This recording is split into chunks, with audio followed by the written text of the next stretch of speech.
विक्रांत कहता है अनिरुद्ध की भतीजी है। अनिरुद्ध और विक्रांत के बीच के लड़ाई का चर्चा हर जगह फैला था, फिर उसके फैमिली को कैसे नहीं होगा। ये बात सुन विक्रांत के डैड कहते हैं तुम जानते हो ना इसका अंजाम क्या होगा। इस बात को सुन विक्रांत कुछ नहीं कहता है। तभी विक्रांत के नाना जी कहते हैं मुझे मेरे शेर से कुछ बात करना है अकेले में। ये बात सुन विक्रांत के पेरेंट्स कोई सवाल ना कर खड़े हो जाने लगते हैं।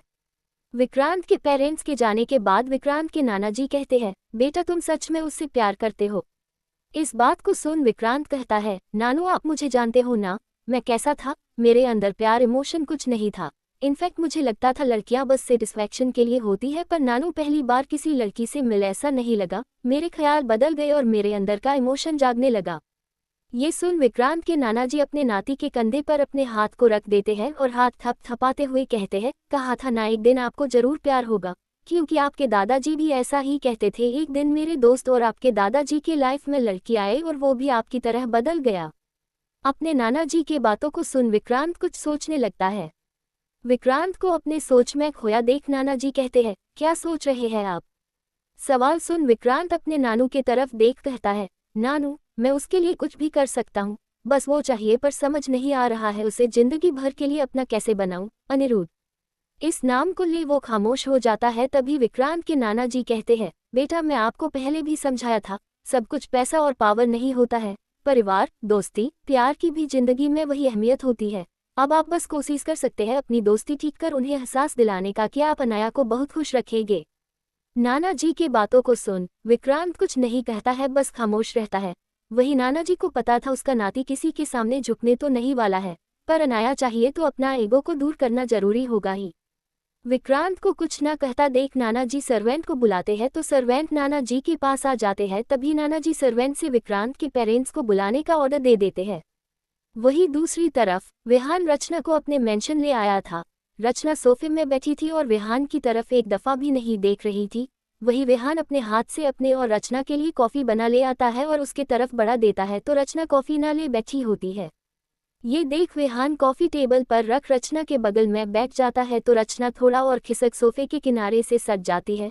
रचना कैसे बर्ताव पर विहान सवाल करता है मैंने ऐसा क्या किया है जिससे तुम्हें मुझसे इतना नफरत हो गया है। इस सवाल पर रचना कहती है इतना तमाशा किए कॉलेज में मुझे अपने साथ ले आए, ये कम है क्या जो मैं और वजह दूं आपको। रचना की बातों को सुन विहान कहता है सॉरी रचना, पर मैं दोबारा ऐसा नहीं करूंगा। रचना इस पर भी कोई जवाब नहीं देती है तो विहान कुछ कहने को था। तभी विहान का फोन बजने लगता है तो विहान अपना फोन निकाल जैस्मीन का कॉल आता देखता है तो कॉल कट कर देता है और रचना से कुछ कहने को था, पर तभी जैस्मीन का मैसेज आता है। मैसेज पढ़ने के बाद विहान रचना की तरफ देखता है और कहता है यही रहना, मैं 1 घंटे में वापस आ जाऊंगा, जाना मत। इतना कहने के बाद विहान खड़ा हो जाने लगता है। वही रचना स्क्रीन पर नाम जैस्मीन का पढ़ चुकी थी। रचना के दिल में दर्द महसूस होने लगता है। फिर जैसे विहान जाता है तो रचना के आंखों से आंसू बहने लगता है और वो रोते हुए खुद में कहती है मुझे नहीं पता था प्यार इतना तकलीफ देता है, अगर पता होता तो कभी प्यार नहीं करती। खुद में इतना कह वो रोए जा रही थी। वही विहान अपने कार में बैठ निकल जाता है और रचना बस रोए जा रही होती है। धीरे धीरे वक्त गुजरने लगता है। 1 घंटा पार हो चुका था पर विहान वापस नहीं लौटता है तो रचना को बहुत गुस्सा आने लगता है। फिर वो खड़ी हो जाने लगती है। तभी विहान आता है और रचना को जाता देख कहता है मैं कहा था ना कहीं मत जाना। वही रचना विहान को गुस्से में घूर कहती है 1 घंटा तक आप आ जाओगे ये कहा था आपने, पर यहाँ तो 1.5 घंटा होने चला, मैं और इंतजार नहीं कर सकती हूँ। इतना कहने के बाद वो जाने वाली होती है पर तभी विहान उसके हाथ को पकड़ अपने करीब कर कहता है बस जरूरी काम था, सॉरी जान। ये सुन फीकी मुस्कान के साथ रचना कहती है जैस्मीन आपकी एक्स आपकी जरूरी काम थी, ग्रेट।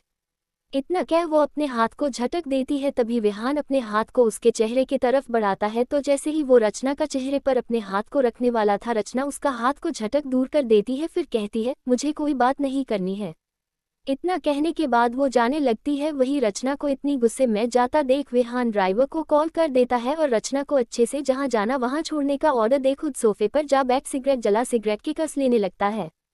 वही दूसरी तरफ आदित्य कार में था। वो विहान को कॉल करता है तो विहान कॉल उठा अपने कान से लगा कहता है क्या चाहिए। इस सवाल पर आदित्य कहता है बात करना है मुझे तुमसे। इस बात को सुन विहान कहता है पर मुझे कोई बात नहीं करना है आदित्य। जब विहान ये बात कहता है तो आदित्य कहता है, विहान, मैं गलत किया हूँ, पर तुम क्यों गलत कर रहे हो? वक्त है संभाल लो, नहीं तो मेरे तरह हाल ना हो जाए। आदित्य इतना कहने के बाद कॉल कट कर देता है। वही विहान आदित्य की बातों को सोचने लगता है और ये दिन धीरे धीरे पार होने लगता है। अमेरिका में अभी सुबह के 9 बज रहे होते हैं। मोक्ष नहाकर अपना रूम आता है और अपने बालों को सुखाने लगता है। तभी ड्रेसिंग शीशे पर एक कार्ड दिखता है तो उस कार्ड को उठा वो देखता है। कार्ड में लिखा था, When you dry your hair in front of the mirror, my heart is not in my control। ये पर मोक्ष अपने आसपास देखने लगता है और अपने मन में कहता है, किसने लिखा है ये? खुद में ये सवाल करने के बाद वो उस लेटर को रख आसपास देखते हुए रेडी होता है। फिर नीचे जाता है।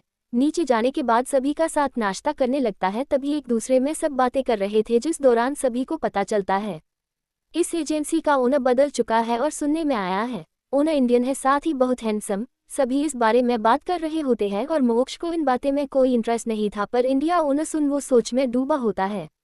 नाश्ता खत्म हो जाता है और सभी रेडी हो निकल जाते हैं और पांचों वैन के अंदर जा बैठ जाते हैं। वैन के अंदर बैठने के बाद ड्राइवर कार स्टार्ट कर देता है। कुछ वक्त के बाद कंपनी आ जाता है और सभी वैन से बाहर निकल अंदर जाने लगते हैं।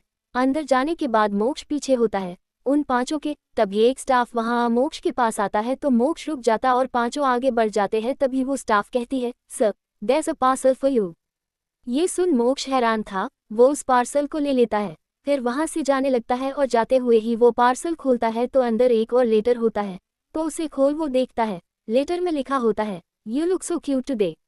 ये पढ़ने के बाद मोक्ष इधर उधर देखने लगता है। जब वो देखता है कोई आसपास नहीं है तो फ्रस्ट्रेट हो इस लेटर को मोड़ अपने मन में कहता है, कौन कर रहा है ये सब? इतना कहने के बाद वो जाने लगता है। तभी नील उसके पास आ जाता है और सवाल करता है, क्या हुआ मोक्ष? इस सवाल को सुन मोक्ष कहता है, कुछ नहीं नील, देखो ना ये मुझे कोई भेजा है। इतना कहने के बाद मोक्ष बढ़ा देता है तो नील उसे खोल देखता है। जब नील पढ़ता है तो हैरानी से भरे आवाज में सवाल करता है, किसने भेजा है तुझे ये सब? इस सवाल को सुन मोक्ष कहता है, पता नहीं यार, कुछ समझ नहीं आ रहा है। तभी नील मोक्ष के कंधे पर हाथ रख कहता है, शायद कोई तेरा डाई हार्टेड फैन होगा। ये सुन मोक्ष सुबह का बात बताने वाला था, पर तभी कोलिन आ जाता है और अपने कोल्ड आवाज में कहता है, तुम दोनों हमेशा साथ क्यों रहते हो? हमें ग्रुप वर्क करना है, इंडिविजुअल नहीं।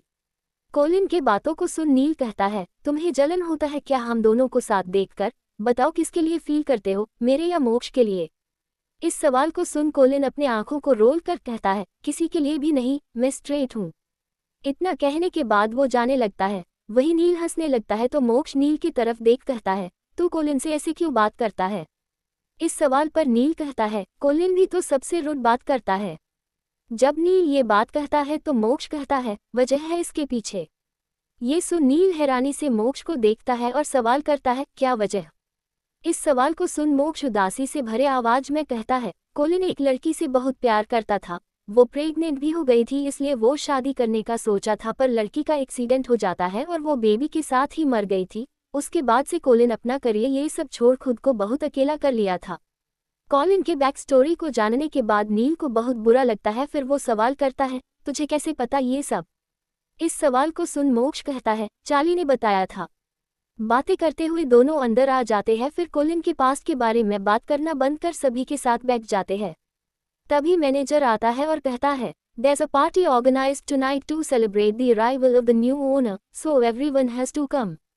सभी जानना चाहते थे कि ओनर कौन है, खासकर मोक्ष। उसका तारीफ उसे बार बार अनिरुद्ध का याद दिला रहा होता है। मैनेजर अपने बात को कहने के बाद पांचों को कार्ड दे देता है। कार्ड लेने के बाद सभी साथ प्रैक्टिस के लिए जाने लगता है। तभी मोक्ष का दिल जोरों से धड़कने लगता है और वो अपने चेहरे को मोड़ देखता है, पर वहां कोई नहीं होता है। मोक्ष अपने दिल पर अपने हाथ को रख खुद में कहता है, यह एहसास मुझे बार बार क्यों हो रहा है? इस सवाल को करने के बाद वो अपने हाथ को नीचे कर लेता है। तभी नीला उसके हाथ को पकड़ कहता है, इतना धीरे क्यों चल रहे हो, मेरे साथ चलो। इतना कहने के बाद वो खींचकर अपने साथ ले जाने लगता है। सभी फिर एक रूम के अंदर आने के बाद प्रैक्टिस करने लगते हैं। वही बड़े से केबिन के अंदर बड़े से स्क्रीन पर ग्रुप का बैंड प्रैक्टिस चल रहा था, तो उस प्रैक्टिस को केबिन के अंदर बैठा शख्स स्क्रीन पर देख रहा होता है। वो और कोई नहीं, अनिरुद्ध था। अनिरुद्ध अपने आंखों में लगे चश्मे को हटा स्क्रीन पर मोक्ष को बहुत प्यार से देखने लगता है। फिर खड़ा हो स्क्रीन के पास जा अपने हाथ को आगे बढ़ा स्क्रीन पर अपने हाथ फेरते हुए कहता है, तुम मेरे जिंदगी में सब कुछ हो, तुम मुझसे दूर हो गए थे तो मैं जीना भूल गया था, पर तुम्हारे पास आते ही मुझे जीने का एक और सहारा मिला है। इतना कहने के बाद झूमकर मोक्ष के चेहरे के पास स्क्रीन पर अपने होंठों को रख देता है, फिर प्यार से किसकर दूर हो जाता है और वापस चेयर पर जा बैठ बस स्क्रीन को देखने लगता है। वहीं दूसरी तरफ इंडिया में शाम का वक्त हो रहा था। आदित्य अपने केबिन से बाहर निकलने को था, तभी दिव्या उसे आती नजर आती है तो उसके कदम केबिन डोर के पास ही रुक जाते हैं। तभी दिव्या आदित्य के पास आ कहती है, तुमसे मुझे कुछ बात करना था। ये सुन आदित्य कहता है, ओके, अंदर चले। ये सुन दिव्या हाँ कहती है, फिर दोनों अंदर आ जाते हैं। फिर चेयर पर बैठ जाते हैं तो आदित्य सवाल करता है, क्या हुआ? इस सवाल को सुन दिव्या कहती है, मुझे विराज का कॉल आया था। ये सुन आदित्य कहता है, तो? इस सवाल को सुन दिव्या कहती है, मैं सुनी वो वापस तुम्हारे लिए काम करने को तैयार है। ये सुन आदित्य कहता है, मेरे लिए नहीं, मेरे साथ। आदित्य की बातों में इतना चेंजेस आता देख दिव्या एक पल के लिए हैरान थी। तभी दिव्या कहती है, आदित्य तुम दोनों के बीच सब ठीक कैसे हुआ?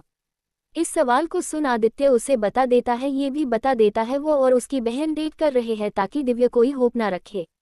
दिव्या अपने होंठों पर जबरदस्ती की मुस्कान ला कहती है, मैं उसे कंग्रेचुलेट जरूर करूंगी, ठीक है मैं चलती हूँ। इतना कहने के बाद खड़ी हो मुड़ जाती है और जाने को होती है, तभी आदित्य कहता है, रुको। तो दिव्या के कदम रुक जाते हैं पर पीछे नहीं मुड़ती है। वही आदित्य उसके पास जा उसके बाजू को पकड़ अपने तरफ करता है तो उसके बाहों में जा दिव्या रोने लगती है। तभी आदित्य उसके बाल को प्यार से सहलाते हुए कहता है, दिव्या तुम आगे बढ़ो, बहुत लोग हैं जो तुम्हारा हाथ थामना चाहते हैं, फिर तुम किसी एक के लिए सबको इग्नोर क्यों कर रही हो? आदित्य के इस बात पर दिव्या कहती है, बहुत मुश्किल है भूलाना किसी को आदित्य। दिव्या के इस बात पर आदित्य कहता है, मैं एग्री करता हूँ, पर दिव्या किसी एक के ना मिलने से जिंदगी खत्म भी तो नहीं हो जाता है ना, आगे बढ़ो और खुश रहो। ये सुन दिव्या आदित्य से दूर हो अपने आंखों से आंसू पोंछते हुए कहती है, मैं कोशिश करूंगी। फिर आदित्य और दिव्या साथ बाहर जाने लगते हैं। बाहर आने के बाद दिव्या अपने कार में जा बैठ जाती है, वही आदित्य अपने कार में और दोनों वहां से निकल जाते हैं। वहीं दूसरी तरफ विक्रांत अपने केबिन में बैठा होता है, तभी उसका फोन बजने लगता है तो विक्रांत अपने फोन को टेबल से उठा स्क्रीन पर अनाया का नाम देखता है तो कॉल रिसीव कर अपने कान से लगा कहता है, कैसा रहा आज का दिन? इस सवाल को सुन अनाया चिप्स खाते हुए कहती है, अच्छा था, आज सीनियर्स पहले दिन ही मेरी रैगिंग लेने वाले थे पर इवान ने आकर सबको रोक लिया, फिर मुझे मेरे क्लासरूम छोड़ दिए। ये सुन विक्रांत कहता है, काश मैं होता वहां, फिर किसी का हिम्मत नहीं होता तुम्हारे ऊपर नजर उठाकर देखने का भी। विक्रांत के ऐसे बातों को सुन अनाया मुस्कुराने लगती है। तभी विक्रांत कहता है, ज्यादा चिप्स नहीं खाना चाहिए। इस बात पर अनाया कहती है, मैं मोटी हो जाऊंगी इसका फिक्र है आपको? अनाया के इस बात पर विक्रांत कहता है, बीमार हो जाओगी इसका फिक्र है मुझे। जवाब सुन अनाया के होंठों पर एक बार फिर मुस्कान भर जाता है। मुस्कुराते हुए अनाया कहती है, बीमार हो जाऊंगी तो आप केयर करने आना। ये सुन विक्रांत कहता है, आऊंगा क्यों, अपनी बीवी बना तुम्हें अपने पास ही रख लूंगा। ये पहली बार था जब विक्रांत बीवी शब्द का इस्तेमाल किया था तो अनाया को ये शब्द सुन बहुत अच्छा लगता है। वो मुस्कुराते हुए कहती है, जल्दी बनाए अपनी बीवी। ये सुन विक्रांत कहता है, अच्छा तो आ जाऊं तुम्हारे घर कल? इस बात पर अनाया कहती है, हाँ आ जाए। तो विक्रांत कहता है, ठीक है सुबह वेट करना मेरा, अब तो मिलकर ही बात होगा। इतना कहने के बाद विक्रांत कॉल कट कर देता है तो अनाया अपने फोन को देखने लगती है और अपने मन में कहती है, क्या विक्रांत सीरियस है? इस सवाल को करने के बाद अनाया विक्रांत को कॉल करती है पर विक्रांत कॉल नहीं उठाता है। वहीं दूसरी तरफ आदित्य जय के घर पहुंच घर जा बेल रिंग बजाता है तो जय घर का दरवाजा खोल देता है। जय को सामने देख आदित्य दरवाजा बंद कर जय को अपने बाहों में भर लेता है। तभी जय को आदित्य से लड़कियों का परफ्यूम का स्मेल आने लगता है तो जय झट से दूर हो आदित्य को घूरकर देखने लगता है। जय के ऐसा देखने से आदित्य सवाल करता है, क्या हुआ? इस सवाल को सुन जय थोड़ा गुस्से में सवाल करता है, आप किस लड़की के साथ थे? जय के सवाल को सुन आदित्य के होंठों पर मुस्कान छा जाता है। मुस्कुराते हुए आदित्य कहता है, तुम्हारे अलावा अब मैं किसी के करीब नहीं जा सकता हूँ। ये दिव्या के परफ्यूम का स्मेल आ रहा होगा, वो रो रही थी तो मैं बस उसे कंफर्ट कर रहा था। आदित्य के जवाब को सुन जय को थोड़ा अच्छा महसूस होता है। वही आदित्य जय का हाथ को वापस पकड़ अपने बाहों में खींच उसे कस के पकड़ कहता है, तुम्हारे अलावा अपने बाहों में किसी को लेने का दिल नहीं करता है। अगर दिव्या रो नहीं रही होती तो मैं उसे कभी कंफर्ट नहीं करता बेबी। आदित्य की बातें सुन जय खुश हो जाता है। तभी दरवाजा खोलता है और आदित्य को जय के साथ देख विराज कहता है, जगह मिलता नहीं है और तुम मेरे भाई से चिपकना शुरू कर देते हो। विराज के आवाज को सुन जय झट से अपने आंख को खोल आदित्य को खुद से दूर कर रूम की तरफ भागते हुए जाने लगता है। तभी आदित्य विराज की तरफ घूरकर देख कहता है, क्यों मेरे लव स्टोरी का विलन बन रहे हो तुम। आदित्य के इस बात पर विराज कहता है, लव स्टोरी जैसा शब्द तुम्हारे मुंह से सूट नहीं करता है।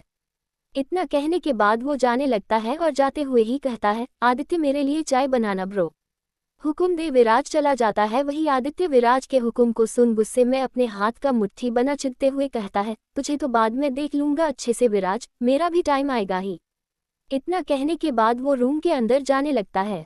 वही दूसरी तरफ हॉस्टल में मही नोट्स बना रही होती है। तभी उसे रोज नजर आता है तो मुस्कुराते हुए उस रोज को अपने हाथ में ले कल का दिन याद करने लगती है। विराज मही को अपने साथ बाहर ले जाता है। बाहर जाने के बाद विराज उसे प्रपोज तो नहीं किया था, पर उसे एक गुलाब का फूल देते हुए कहता है, तुम गुलाब की तरह बहुत खूबसूरत हो, पर मैं नहीं चाहता तुम कभी गुलाब की तरह मुरझाओ। विराज की बातों को याद करने के बाद माही मुस्कुराने लगती है और उस रोज को एक डायरी के अंदर अच्छे से रख देती है। धीरे धीरे वक्त बीतने लगता है। रात का वक्त हो गया था। विक्रांत के नानू ने आज उसे पुराने मेंशन ही आने को कह दिया था, तो विक्रांत ऐसा ही करता है। अपना काम पूरा करने के बाद केबिन से बाहर निकल कार के पास आता है तो ड्राइवर विक्रांत के लिए कार डोर खोल देता है, तो विक्रांत कार के अंदर जा बैठ जाता है। विक्रांत के बैठते ही ड्राइवर कार स्टार्ट कर देता है। कुछ वक्त के बाद कार पुराने मेंशन जा रुकता है तो गार्ड कार का दरवाजा खोल देता है। कार का दरवाजा खुलते ही विक्रांत कार से बाहर निकल मेंशन के अंदर चला जाता है।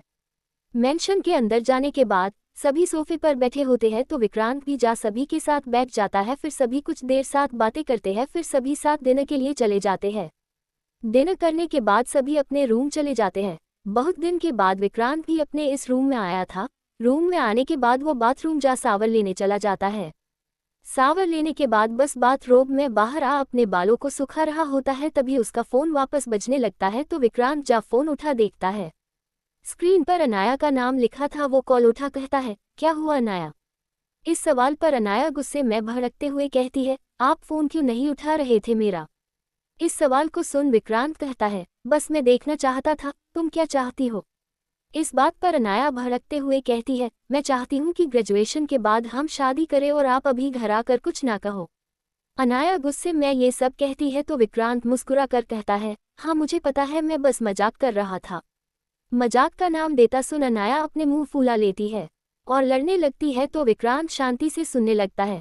लड़ाई का रिप्लाई प्यार से देता सुन अनाया कहती है, आप बुरे हो। इतना कहने के बाद वो कॉल कट कर देती है। अनाया की हरकतें देख विक्रांत मुस्कुराने लगता है। फिर वो एक प्यार भरा मैसेज टाइप कर अनाया को सेंड कर अपने बेड पर जा लेट जाता है। वही अनाया मैसेज पढ़ती है विक्रांत का भेजा हुआ तो उसके होंठों का मुस्कान बहुत बड़ा हो जाता है और वो भी फिर लेट जाती है। वही दूसरी तरफ अमेरिका में पार्टी की तैयारियां चल रही थी और सभी अनिरुद्ध के बारे में ही बात कर रहे थे। किसी को ठीक से नाम नहीं पता था पर सभी को उसके चार्मिंग चेहरे के बारे में सुनने को आया था तो सभी उसी बारे में बस बातें कर रहे थे। इसी में आज दिन सभी का पार होने लगता है और शाम का वक्त होने ही वाला था तो सभी वापस अपने रूम में जा आज के पार्टी के लिए रेडी हो रहे होते हैं। मोक्ष ने आज पिच रंग का सूट पहना था। वही नील अपने पर्सनैलिटी के हिसाब से थोड़ा फंकी लुक। वही कोलिन के कपड़ों में एरोगेंट फीलिंग साफ आ रहा था। वही चार्ली और जिमिन ने भी फॉर्मल कपड़े पहन लिए थे। जब पांचों बाहर आते हैं तो नील के फंकी लुक को देख कोलिन कहता है, तुम हमेशा नमूने क्यों बनते रहते हो। कोलिन के आए सवाल पर नील हंसते हुए अपने आंख मारते हुए कहता है, हाँ ताकि तुम मुझे नोटिस करो। उसके जवाब को सुन कोलिन उसे घूर कर देखता है। वही बाकी के लोग हंसने लगते हैं। अब सभी को थोड़ा बहुत हिंदी समझ आने लगा था। वही सबको हंसता देख कोलिन कहता है, stop laughing and come inside. इतना कहने के बाद वो गुस्से में वेन के अंदर जाता है तो ये चारों हंसते हुए अंदर चले जाते हैं। पांचों के बैठते ही वेन स्टार्ट हो जाता है। कुछ वक्त के बाद वेन बैंक्वेट हॉल में रुकता है तो पांचों कार से बाहर निकल जाते हैं। फिर अंदर जाने लगते हैं। अंदर आने के बाद आज सभी बहुत उत्सुक थे। पार्टी में सब अपने हाथ में वाइन या जूस लिए नए उनके आने का इंतजार कर रहे होते हैं। तभी लाइट ऑफ होता है और अपने चेहरे पर मास्क लगाया हुआ आदमी आने लगता है। उसने सफेद रंग का फॉर्मल लग्जरी सूट पहन रखा था, साथ ही सफेद रंग का मास्क भी, और एक लाइट उस पर बस फोकस हो रहा होता है तो सभी उसकी तरफ देखने लगते हैं। वही उसके चलने का ढंग फेस कट सब अनिरुद्ध के जैसा था तो मोक्ष हैरानी के साथ एक तक देखे जा रहा था। तभी अनिरुद्ध नीचे आता है और अपने हाथ उठा सर्वेंट की तरफ अपने उंगली से इशारा करता है तो सर्वेंट एक बड़े से थाल में ढेर सारा मास्क ले सभी के पास जाने लगता है और सभी को मास्क बांटने का ही इशारा कर देता है। तो सभी एक एक कर मास्क उठाने लगते हैं तो मोक्ष भी उठा लेता है और फिर सभी पहनने लगते हैं। फिर एक सॉन्ग प्ले हो जाता है और डांस का अनाउंसमेंट होता है। आज की पार्टी बहुत अलग थी, साथ ही सभी अनिरुद्ध का चेहरा देखने के लिए बहुत उत्सुक था, पर अब तक वो अपना चेहरा दिखाया नहीं था। सभी पार्टनर में डांस कर रहे होते हैं, वही मोक्ष अपने जगह पर खड़ा रह दूर खड़े अनिरुद्ध को ही बस देखे जा रहा होता है। तभी उसके पास एक वेटर आता है तो मोक्ष उसकी तरफ देखता है तो वेटर जूस बढ़ाता है जिसे लेने से मोक्ष मना कर देता है, पर तभी वेटर एक लेटर बढ़ाता है तो मोक्ष उसे ले लेता है। फिर उसे खोल देखता है cutie pie, if you want to meet me come out. ये सुन मोक्ष अनिरुद्ध की तरफ देखता है पर वो वहाँ था तो उसे ये लेटर वाला समझ नहीं आता तो कौन है और उसका ये सोचना सही है कि नहीं उसे ये भी समझ नहीं आ रहा होता है। पर फिर भी उसे जानना तो था ये लेटर वाला आखिर है कौन, तो वो गुस्से में बाहर जाने लगता है। बाहर जाने के बाद उसे बाहर शांति के अलावा कुछ नजर नहीं आ रहा होता है। तभी एक छोटा सा कुत्ता भागते हुए मोक्ष के पास जाता है और गोल गोल मोक्ष के घूमने लगता है तो मोक्ष उस कुत्ते को देखता है। कुत्ते के मुंह में लेटर देख मोक्ष इस लेटर को कुत्ते के मुंह से निकाल लेता है। फिर मोक्ष उस लेटर को खोल पड़ता है। Even the moon's light seems pale in front of you. ये पर मोक्ष आसपास देख रहा होता है। तभी गिटार का आवाज मोक्ष के कान में पड़ने लगता है तो उस गिटार की आवाज को सुन मोक्ष उस तरफ जाने लगता है। तभी मोक्ष को पीठ किए हुए अपने हाथ में गिटार पकड़े एक आदमी दिखता है तो मोक्ष भागते हुए उसके पास जा अपने हाथ को उसकी पीठ पर रखता है तो वो आदमी जो पीट कर खड़ा था वो अनिरुद्ध होता है। वो मोक्ष के हाथ रखते ही गाना गाना शुरू कर देता है। हम तेरे बिन अब रह नहीं सकते, तेरे बिन क्या वजूद मेरा। हम तेरे बिन अब रह नहीं सकते, तेरे बिन क्या वजूद मेरा। तुझसे जुदा गर हो जाएंगे तो खुद से ही हो जाएंगे जुदा। आवाज सुन मोक्ष हैरान था, पर अनिरुद्ध को गाना गाना नहीं आता ये बात मोक्ष को पता था। फिर आज कैसे वो अनिरुद्ध को मोड़ देता है तो अनिरुद्ध मोक्ष के आंखों में देखता है और गिटार अनिरुद्ध जमीन पर रख आगे गाना गाता है। क्योंकि तुम ही हो, अब तुम ही हो, जिंदगी अब तुम ही हो, चैन भी, मेरा दर्द भी, मेरी नौ आशिकी, अब तुम ही हो। इस लाइन को गाते हुए अनिरुद्ध अपने हाथ आगे बढ़ा मोक्ष के चेहरे पर रखने को था, पर मोक्ष अपने कदम पीछे कर देता है तो अनिरुद्ध गाना बंद कर देता है और अपने नजरों को झुका लेता है। मोक्ष जाने वाला होता है तभी अनिरुद्ध उसके हाथ को पकड़ अपने बाहों में खींच लेता है तो मोक्ष अपने हाथ को छुड़ाने का कोशिश करने लगता है। तभी अनिरुद्ध कहता है मोक्ष मैं यहाँ तुमसे माफी मांगने आया हूँ। जो कुछ पास्ट में हुआ वो मेरे वजह से हुआ मैं मानता हूँ, पर सारे सबूत तुम्हारे डैड के खिलाफ थे, नहीं तो मैं ऐसा कुछ कभी नहीं करता। मोक्ष अनिरुद्ध के बातों को सुन मोक्ष कहता है सबूत के बेसिस पर आप किसी की जिंदगी को भी खराब कर सकते हैं। मोक्ष के इस बात को सुन अनिरुद्ध कुछ नहीं कहता है। तभी मोक्ष आगे गुस्से में चिल्लाकर कहता है कहिए अनिरुद्ध, क्या आप अपने गलती को अब सुधार सकते हैं? मेरे मॉम डैड को मुझे वापस कर सकते हैं? कहिए। मोक्ष के बातों को सुन अनिरुद्ध कहता है नहीं कर सकता हूँ, पर मैं पास्ट को अब नहीं बदल सकता। मोक्ष अनिरुद्ध के इस बात को सुन मोक्ष वहां से जाने लगता और जाते हुए कहता है जैसे आप पास्ट को नहीं बदल सकते हैं वैसे ही मैं आपको माफ नहीं कर सकता हूँ। इतना कहने के बाद मोक्ष जाने लगता है। वही अनिरुद्ध कहता है माफी तो तुम्हें देना होगा मोक्ष, चाहे इसके लिए अब मुझे कुछ भी करना पड़े। इतना कहने के बाद अनिरुद्ध पार्टी से जाने लगता है। वही मोक्ष भी वैन में जा बैठ कहता है I am not feeling well so please drop me home. ये सुन ड्राइवर ओके कहता है, फिर उसे छोड़ने जाता है। वही पार्टी में चिराग और आरव को सब हैंडल करने का कह अनिरुद्ध भी निकल जाता है। कुछ वक्त के बाद मोक्ष पहुंचने के बाद अंदर जाता है, फिर अपने रूम में जाने के बाद बेड पर उसी तरह जा बैठ रोने लगता है और रोते हुए ही कहता है अनिरुद्ध आप मेरे लिए इतना लेट से क्यों आए? क्या इन 1 साल में आपको अभी मेरा याद आया? इतना कहने के बाद वो फुट फुट कर रोए जा रहा था।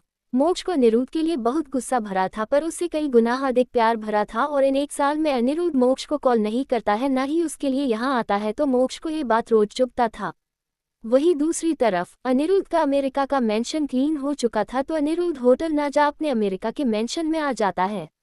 अनुराग अमेरिका से जब इंडिया आ गया था तो सभी सर्वेंट्स को छुट्टी दे दिया था, बस कुछ गार्ड्स मौजूद थे, इसलिए बंद होने की वजह से पूरे मेंशन को साफ करवाना पड़ा था। अनिरुद्ध मेंशन आने का बाद एक बड़े से रूम के अंदर जाता है। अंदर जाने के बाद बाथरूम जा सावर ऑन कर अनिरुद्ध अपने आंखों को बंद करता है और मोक्ष की कहे बातों को बस सोचने लगता है। वही पार्टी में नील मोक्ष को कॉल कर रहा होता है पर मोक्ष कॉल नहीं उठा रहा था। तभी कोलिन उसके पास आ जाता है और नील के हाथ से उसका फोन ले अपने पास रख लेता है। तो नील घूर कर कोलिन को देख कहता है, ये क्या कर रहे हो, मेरा फोन मुझे वापस दो। ये सुन कोलिन कहता है, दे दूंगा, पहले मेरे साथ ड्रिंक करो। जब कोलिन ये बात कहता है तो नील अपने आंखों को रोल कर कहता है, तुम मेरे साथ ड्रिंक करना चाहते हो पर क्यों? इस सवाल पर कोलिन उसके कान के पास जा कहता है, क्योंकि तुम बहुत फनी दिख रहे हो और तुम्हारे फनी गेटअप को देख लड़कियां मेरे करीब नहीं आएंगी। ये सुन नील कोलिन को घूर कर देखता है और कहता है, तुम्हें तो मजा आता ना लड़कियों के साथ एक रात बिता कर, फिर अब क्यों नहीं चाहते हो कि लड़कियां पास आए? नील के बातों को सुन कोलिन कहता है, बस किसी को भूलने के लिए रात बिताता था पर अब लगता है जरूरत नहीं है। इतना कहने के बाद वो नील का हाथ पकड़ अपने साथ ले आता है। वही चार्ली और जिमिन नील को किसी के साथ फ्रैंक होता देख हैरान था।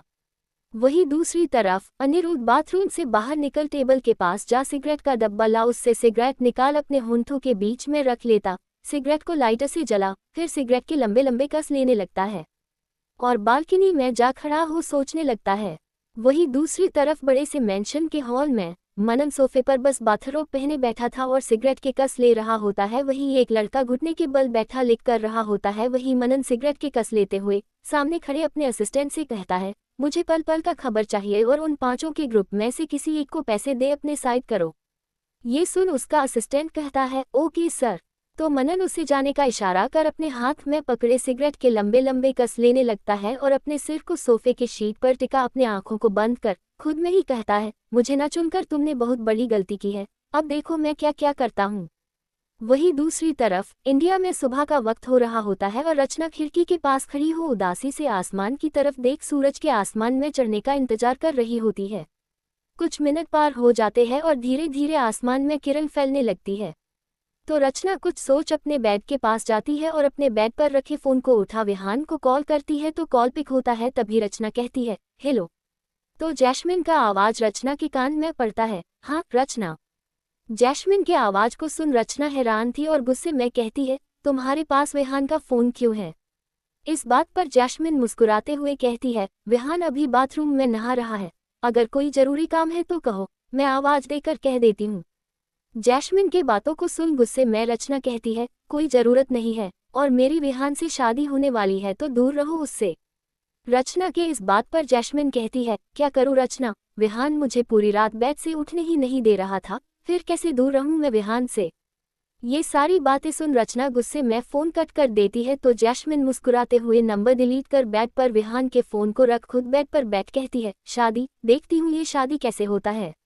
अपने आप में इतना कहने के बाद वो आधा लेट विहान के बाहर आने का इंतजार करने लगती है, फिर उठकर बैठ जाती है। वही विहान बाथरूम से बाहर निकल जैस्मिन को बेड पर बैठा देख विहान कहता है, तुम यहाँ क्यों आए हो? इस सवाल पर जैस्मिन खड़ी हो विहान के पास जा उसके गले से सिमट रोते हुए कहती है, विहान मुझे बहुत डर लग रहा है अकेले अपने विला में रहने में। कल मेरे गार्ड पर अटैक हुआ, फिर मैं पुलिस को कॉल की और पूरी रात मैं थाने में ही बिताई हूँ। मैं सोची तुम्हें कांटेक्ट करूं पर तुम रचना के साथ होगी ये सोच मैं कॉल नहीं की। उस बार मेरी कॉल की वजह से ही झगड़ा हुआ था और मैं नहीं चाहती थी फिर हो। विहान जैस्मिन को खुद से अलग कर कहता है, इट्स ओके, अगर ऐसी कोई भी बात हो तो मुझे कॉल कर लेना। ये सुन जैस्मिन कहती है, थैंक यू विहान। ये सुन विहान कहता है, तुम बाहर जाओ मैं चेंज कर आता हूँ। इस बात पर जैस्मिन कहती है, ओके। इतना कहने के बाद वो बाहर चली जाती है। वही विहान रेडी हो अपने बालों को सेट करने के बाद बाहर आता है और जैस्मिन के पास जा कहता है, चलो। तो जैस्मिन खड़ी हो जाती है, फिर दोनों बाहर जाने लगते हैं। बाहर जाने के बाद कार में दोनों बैठ जाते हैं। कार में दोनों के बैठने के बाद ड्राइवर कार डोर लॉक कर कार के ड्राइविंग सीट पर जा कार स्टार्ट कर देता है और कुछ वक्त के बाद कार जैस्मिन के विला के पास जा रोकता है। तो जैस्मिन कार से बाहर निकल जाती है। तभी विहान कहता है, मैं सिक्योरिटी बढ़ा दूंगा, तुम फिक्र मत करो और कहीं जाना हो या कुछ भी हो या तुम बाहर जाओ तो मुझे कॉल करना। ये सुन जैस्मिन मुस्कुरा कर कहती है, थैंक यू विहान। फिर मेंशन के अंदर जाने लगती है। वही विहान ड्राइवर को कार स्टार्ट करने को कह देता है तो ड्राइवर कार स्टार्ट कर देता है। वही विहान अपने फोन को निकाल रचना को कॉल करता है तो रचना कॉल नहीं उठाती है। तो गुस्से में विहान कहता है, रचना के घर चलो। तो ड्राइवर ऐसा ही करता है। कुछ वक्त के बाद कार रचना के घर के पास जा रुकता है। फिर ड्राइवर कार से बाहर निकल कार डोर खोल देता है तो विहान कार डोर से बाहर निकल जाता है। फिर दरवाजे के पास जा दरवाजा नॉक करता है तो रचना दरवाजा खोलती है। रचना के सूजे चेहरे को देख विहान अपने हाथ आगे बढ़ा रचना के चेहरे पर रख सवाल करता है, तुम रो रही थी? इस सवाल को सुन रचना विहान के हाथ को झटक कहती है, काम क्या है आपको? मम्मी पापा बाहर गए हुए कुछ देर में आएंगे, तो आपको पापा मम्मी का इंतजार करना, तो अंदर आ सकते हैं। ये सुन विहान कहता है, मैं तो तुमसे मिलने आया था। इस बात पर रचना कहती है, मुझे बात नहीं करनी है। इतना कहने के बाद वो अंदर आने लगती है। वही विहान दरवाजा भिड़का रचना के पीछे जाता है। फिर रचना का हाथ को पकड़ अपने बाहों में भर सवाल करता है, तुम रो क्यों रही हो?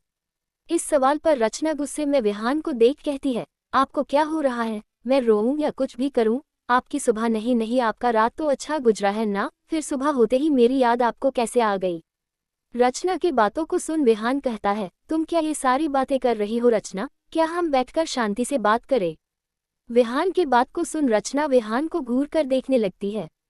ये सुन रचना कहती है, क्या शांति से बात करना? मुझे बस इतना बता दीजिए, जैस्मीन के साथ साथ और कितनी लड़कियां हैं जिसके साथ आप रात बिताते हो?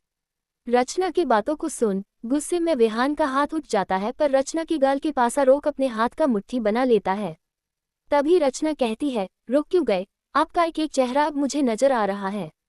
रचना की बातों को सुन विहान रचना के हाथ को पकड़ उसके हाथ से अपने गाल में मरवाने लगता है तो रचना के 3 आंखों में आंसू भर जाता है और अपने हाथ को वो पीछे करने का कोशिश करने लगती है। तभी विहान रचना के आंखों में देखते हुए कहता है, सॉरी, पर मैं वैसा नहीं हूँ जैसा तुम सोच रही हो। मैं कभी किसी लड़की पर हाथ नहीं उठा सकता और तुम तो मेरी जिंदगी हो, जान हो। तुम पर हाथ उठाने का मैं सोच भी कैसे लिया? तभी रचना अपने शरीर का पूरा ताकत लगा अपने हाथ को छुड़ा लेती है। तभी दरवाजा खुलता है और रचना के माता पिता अंदर आ कहते हैं, विहान। तो रचना अपने आंखों से आने वाले आंसू को पोंछ लेती है। वही विहान भी अपने आंखों में टिके आंसू को पोंछ लेता है और मुड़ उनके पास झुककर दोनों का आशीर्वाद ले रहा होता है। तो रचना के पापा झट से उसे रोक कहते हैं, ये क्या कर रहे हैं आप सर? तभी विहान कहता है, बस विहान कहिए अंकल। ये सुन वो कहते हैं, सॉरी बेटा, मतलब विहान। तभी विहान कहता है, आप बेटा कह सकते हैं। फिर रचना की माँ कहती है, आप बैठिए ना, हम जलेबी कचौड़ी लाए हैं, आप खाते हैं। ये सुन रचना के पापा कहते हैं, विहान ठेले का चीज नहीं खाते होंगे। ये सुन विहान कहता है, किसने कहा अंकल, मैं सब कुछ खाता हूँ। आंटी आप सबके लिए लेकर आइए। ये सुन रचना की माँ खुश हो जाती है और किचन जाती है और सभी के लिए लाने लगती है। वही विहान और रचना के पापा बैठ जाते हैं। तभी रचना अपने मन में कहती है, विहान इतने अच्छे होने का नाटक हर वक्त कैसे कर सकते हैं? या फिर जैस्मीन हम दोनों के बीच मिसअंडरस्टैंडिंग पैदा कर रही है? पर फिर जैस्मीन विहान के साथ इतनी सुबह क्या कर रही थी? रचना खोई हुई थी। तभी विहान कहता है, बैठ जाओ। तो रचना विहान को देखती है, फिर अपने पापा के बगल में जा बैठ जाती है और अपने चेहरे को झुकाए हुए थी। वही दूसरी तरफ आदित्य और विराज दोनों साथ जॉगिंग से आते हैं। तभी जय दोनों को आता देख मासूमियत से कहता है, आप दोनों मुझे छोड़कर क्यों चले गए थे? इस बात पर आदित्य कहता है, तुम पूरी रात जाग पढ़ाई कर रहे थे, इसलिए हम तुम्हें नहीं जगाए। ये सुन जय कहता है, मैं आप दोनों के लिए कॉफी लाता हूँ। ये सुन विराज कहता है, नहीं, आदित्य लाएगा हम तीनों के लिए। इस बात को सुन आदित्य अपने आंखों को रोल करता है, फिर जाने लगता है। किचन जाने के बाद वो अच्छा सा कॉफी बनाता है, फिर हॉल में आता है और तीनों साथ कॉफी पीते हैं। जय फिर रूम चला जाता है रेडी होने के लिए। तभी आदित्य कहता है, तुम एक बार दिव्या से बात क्यों नहीं कर लेते हो? आदित्य की बातों को सुन विराज कहता है, मुझे समझ नहीं आ रहा है, उससे क्या बात करूं? इस बात को सुन आदित्य कहता है, बात करने से ही समझ आएगा क्या बात करना है। इस बात पर विराज आदित्य को बस देखने लगता है। तभी रूम का घंटी बजता है तो विराज खड़ा हो दरवाजा खोलने चला जाता है। दरवाजा खोलता है तो सामने मही खड़ी होती है। मही को देख विराज कहता है, तुम यहाँ इतनी सुबह सुबह क्या कर रही हो? इस सवाल को सुन मही कहती है, मैं बस आ गई। इतना कहने के बाद वो साइड से जगह निकाल अंदर आ जाती है और हॉल की तरफ जाने लगती है तो विराज रूम का दरवाजा बंद कर देता है। वही मही हॉल में आती है तो आदित्य अपनी बहन को देखता है तो सवाल करता है, तुम यहाँ क्या कर रही हो? इस सवाल पर मही कहती है, बस जय से काम था। इस बात पर आदित्य कहता है, जय से क्या काम था? आदित्य को चिढ़कर सवाल सुन मही कहती है, आपको बहन आपके जय को चुरा नहीं लेगी जो ऐसे चिढ़े हुए आवाज में कह रहे हो। इतना कहने के बाद जय के रूम जाने को थी, पर आदित्य अपनी बहन का हाथ पकड़ कहता है, यही बैठो, वो नहा रहा है। इस बात को सुन माही कहती है, वाओ, मैं उसे नहाते हुए देखना चाहती हूँ। ये सुन विराज भी माही को घूर कर देखता है। आदित्य तो किल नज़र से देख रहा था, तभी माही को विराज के भी होने का एहसास होता है तो मैं झट से विराज की तरफ देख कहती है, मैं तो बस मजाक कर रही थी क्योंकि भाई इतना जल रहे थे इसलिए। ये बात सुन विराज कुछ नहीं कहता है, वही आदित्य का तो मुंह ही बन जाता है।